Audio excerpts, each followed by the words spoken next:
Welcome to Studying Law Around the World. I'm Claudio Klaus. In each episode, I talk with lawyers, law students, and professors from different parts of the world to talk about legal education, careers, and what the profession looks like in real life. We talk about the hard parts, the surprises, and the decisions that shaped their paths. Whether you're planning to study abroad, thinking about working in another legal system, or just curious about how law works around the world, this podcast is for you. This evening, I have the privilege of interviewing Dr. Stephen A. Wright. He's a recognized cybersecurity attorney, an author, and a professor who bridges the gap between technology, business, and the law. He holds a PhD in computer engineering, an MBA, and a JD degree as well. Thank you so much for making the time to be here with us this evening, Dr. Wright. Well, happy to be here. Always good to chat. Absolutely. And I'd love to start by asking a little bit more about your career. If you could, introduce yourself a little bit more to our listeners here who might have not heard about you just yet. Okay, so I started on the technology side. So my undergraduate degree was in electrical engineering from a university in Australia. And I've been working my way around the world and up the protocol stack ever since. So I worked in the UK and in Belgium and in Australia, of course, and then now in the US. And along the way, collected the MBA, Masters in Computer Information Systems, the PhD in Computer Engineering, and then ended up going to law school, completing the JD there. So it's been an interesting journey, not the typical background for most lawyers, I think. And your career sits then at this interesting intersection, right? Engineering, business, law, technology. So I'm curious, what originally pushed you to move from, the technical work in technology to go into then, the legal, the governance questions around technology? So when you start out in technology, you're typically doing very heads down things. You're given a task you need to be completing, and you're not asking questions around, well, is this really the right thing to do or not? It's all sort of given to you by the rest of the team around you. But then as I worked through my career, I just kept going up the protocol stack and asking, well, is this really adding the most value to do this, or is this the right thing we should be doing? And in particular, that path led me to doing some work in industry standards and other trade associations, industry collaborations, that kind of thing. And if you think about it, those industry organizations are, you're trying to negotiate a document with other folks that work for the same company as you. They may not be in the same country as you. So they certainly don't have the same business objectives as you. And so how can you navigate your way through that minefield and come out with something that's genuinely useful to everybody without tripping over the business and legal minefields along the way? What do you think, companies still misunderstand when it comes about, the legal risks involved with, digital transformation and also AI adaptation these days? I think there's certainly plenty of risks in that space, because much of the digital innovation is driven by the technology side of companies. Typically, the engineering department, the IT department gets very excited about some new technology like AI and agitates to their management to say, hey, we've got to be able to go do something with this. It's really cool. It'll be great, yada, yada. And it doesn't always work out so well, depending on what exactly your technology is and how you're trying to use it in the company. It could lead to all sorts of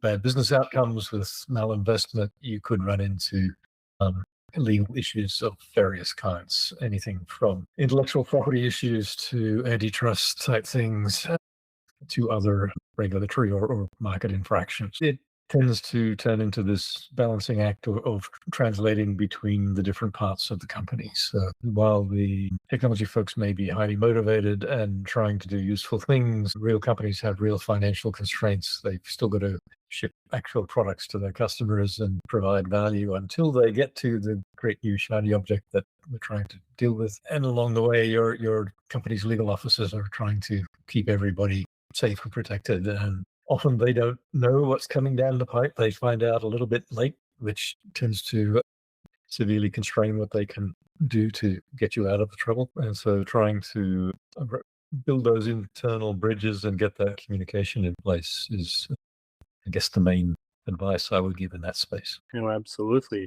And in some of your recent work, you also warned about a few specific threats: data poisoning, deep fakes, algorithmic data suppression. So I'm curious, about these emerging risks, and which of these do you believe that business leaders are currently, underestimating the most, and that they should be, a little bit more aware of? Oh, I think all three of those are things that will come back to bite various people. They are already biting some people. So the deepfakes, I guess, is the sort of sensationalist topic, and this could be audio, it could be video, it could be multimedia, and it could be just plain text even in some cases. But generally, you have something that is a relatively convincing fake that is impersonating some real person for some nefarious purpose. Or it could be, probably the more common example is something like political satire, where you see some fake image of your favorite politician that you want to hate in some out of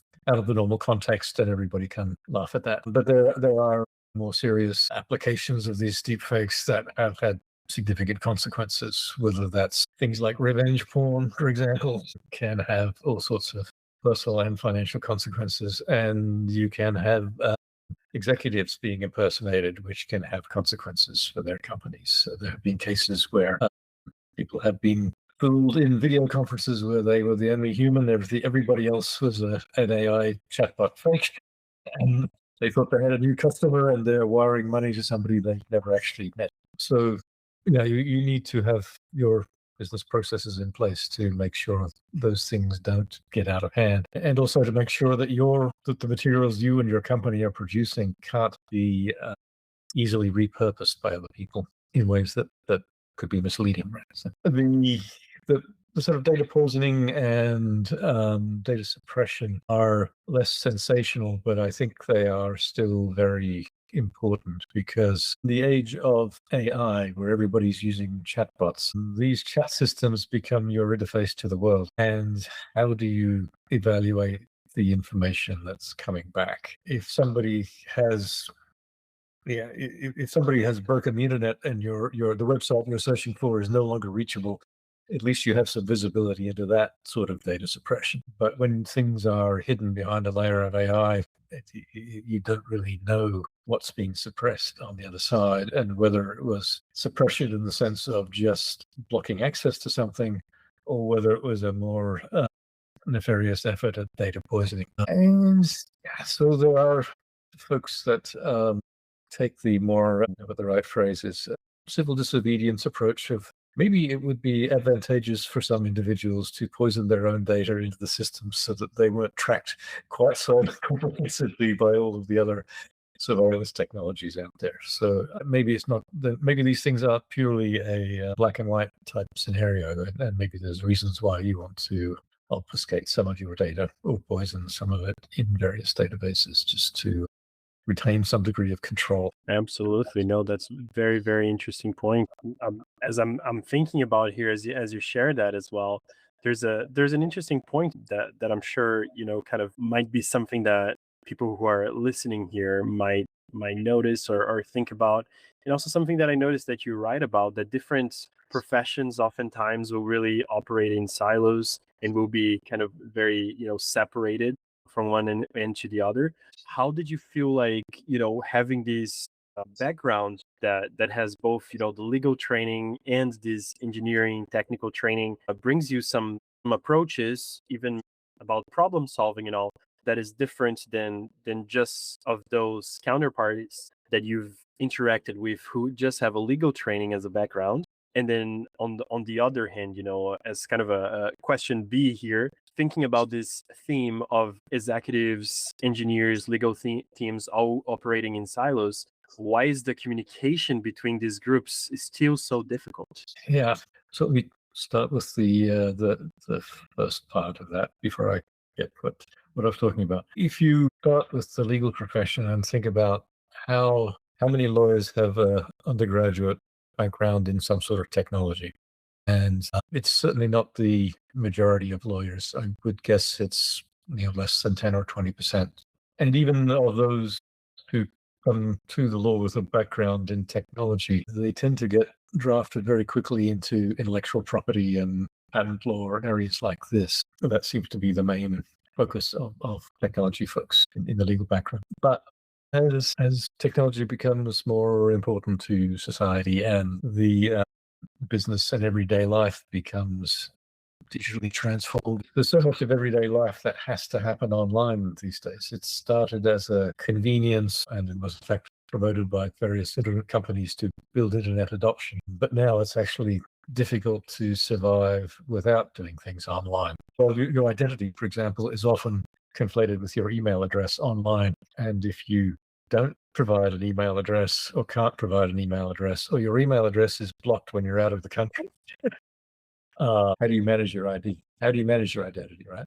So that's sort of one example of this relentless sort of march towards the use of technology.